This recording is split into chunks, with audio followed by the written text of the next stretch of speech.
ಸತೀಶ್ ಜಾರಕಿಹೊಳಿ ಎಂಬ ಹೆಸರನ್ನು ನಾನು ಕಾನೂನಿನ ಮೂಲಕ ಸ್ಥಾಪಿತವಾದ ಭಾರತದ ಸಂವಿಧಾನ ವಿಷಯದಲ್ಲಿ ನಿಜವಾದ ಶ್ರದ್ಧೆ ಮತ್ತು ನಿಷ್ಠೆಯನ್ನು ಹೊಂದಿರುತ್ತೇನೆಂದು ನಾನು ಭಾರತದ ಸಾರ್ವಭೌಮತ್ವವನ್ನು ಮತ್ತು ಅಖಂಡತೆಯನ್ನು ಎತ್ತಿ ಹಿಡಿತೇನೆಂದು ಮತ್ತು ಕರ್ನಾಟಕ ರಾಜ್ಯದ ಮಂತ್ರಿಯಾಗಿ ನನ್ನ ಕರ್ತವ್ಯಗಳನ್ನು ಶ್ರದ್ಧಾಪೂರ್ವಕವಾಗಿ ಮತ್ತು ಅಂತಃಕರಣಪೂರ್ವಕವಾಗಿ ನಿರ್ವಹಿಸ್ತೇನೆಂದು ಭಯ ಅಥವಾ ಪಕ್ಷಪಾತವಿಲ್ಲದೆ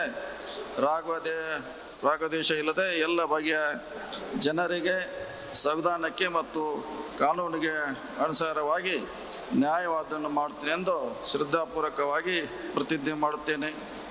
ನಾನು ಸತೀಶ್ ಜಾರಕಿಹೊಳಿ ಎಂಬ ಹೆಸರನ್ನು ನಾನು ಕರ್ನಾಟಕ ರಾಜ್ಯದ ಮಂತ್ರಿಯಾಗಿ ನನ್ನ ಪರ್ಯಾಲೋಚನೆಗೆ ತರಲಾಗುವ ಅಥವಾ ನನಗೆ ತಿಳಿದ ಬರುವ ಯಾವುದೇ ವಿಷಯವನ್ನು ರಾಜ್ಯದ ಮಂತ್ರಿಯಾಗಿ ನನ್ನ ಕರ್ತವ್ಯಯುಕ್ತ ನಿರ್ವಹಣೆಗೆ ಅಗತ್ಯವಾಗಬಹುದಾದ ಸಂದರ್ಭವಲ್ಲದೆ ಅನ್ಯಥಾ ಯಾರೇ ವ್ಯಕ್ತಿಗೆ ಅಥವಾ ವ್ಯಕ್ತಿಗಳಿಗೆ ಪ್ರತ್ಯೇಕವಾಗಿ ಮತ್ತು ಪರೋಕ್ಷವಾಗಿ ತಿಳಿಸುವುದಿಲ್ಲ ಅಥವಾ ಬಹಿರಂಗಪಡಿಸಲು ಎಂದು ಶ್ರದ್ಧಾಪೂರ್ವಕವಾಗಿ ಪ್ರತಿಜ್ಞೆ ಮಾಡುತ್ತೇನೆ.